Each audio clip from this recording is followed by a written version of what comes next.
భద్రాచలంలోని శ్రీరాముని విగ్రహానికి కొన్ని ప్రత్యేకతలు ఉన్నాయి. మేరు పర్వతరాజుకు ఇద్దరు కుమారులు, రత్నుడు, భద్రుడు. ఇద్దరు విష్ణు భక్తులు. ముక్తి పొంది పర్వతాలుగా మారారు. రత్నుడు అన్నవరంలో రత్నగిరిగాను, భద్రుడు భద్రాచలంలో భద్రగిరిగాను మారారు. భద్రుడు అనే ఋషి శ్రీరాముణ్ణి ఒక వరాన్ని అడిగాడు. శ్రీరాముడితోటి, నేను తిరిగే ఈ కొండల్లో మీరు కొలువై ఉండాలి తండ్రి అని భద్రుడు వరాన్ని కోరాడు. నాయనా, నేను ఇప్పుడు సీతను వెతకటానికి వెళుతున్నాను. తను దొరికిన తర్వాత తిరిగి వచ్చి అప్పుడు నీ కోరిక తీరుస్తాను అని శ్రీరాముడు భద్రుడికి మాట ఇచ్చి వెళ్ళిపోయాడు. కానీ తర్వాత రాముడు తాను ఇచ్చిన మాటను మరిచిపోయాడు.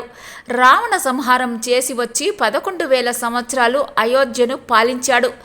తర్వాత తన అవతారాన్ని చాలించి స్వామివారు వైకుంఠానికి వెళ్ళిపోయాడు.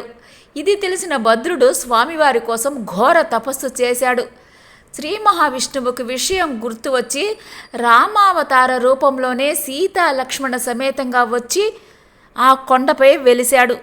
అయితే వైకుంఠం నుంచి భద్రాచలం వచ్చే కంగారులో రామావతారంలో ఉపయోగించిన బాణం, విల్లుతో పాటు శ్రీ మహావిష్ణువు చేతిలో ఉండే శంకు చక్రాలను కూడా తనతోటి తీసుకొని వచ్చాడు.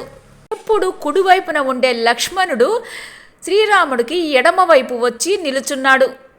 అందుకే భద్రాచలంలో మూల విగ్రహం ఎక్కడా లేని విధంగా ఉంటుంది. రాముల వారు చతుర్భుజాలతోటి ఉంటారు.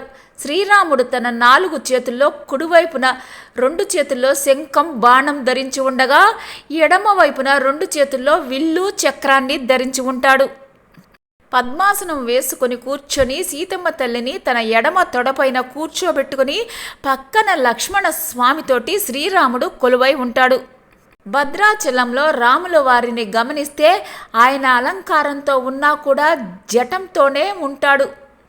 అంటే వనవాసంలో ఎలాగైతే కేశాలు జటలు కట్టి ఉన్నాయో భద్రాచలంలో అలాగే ఉంటారు. ఆ జటముడి పైనే కిరీటం ధరించి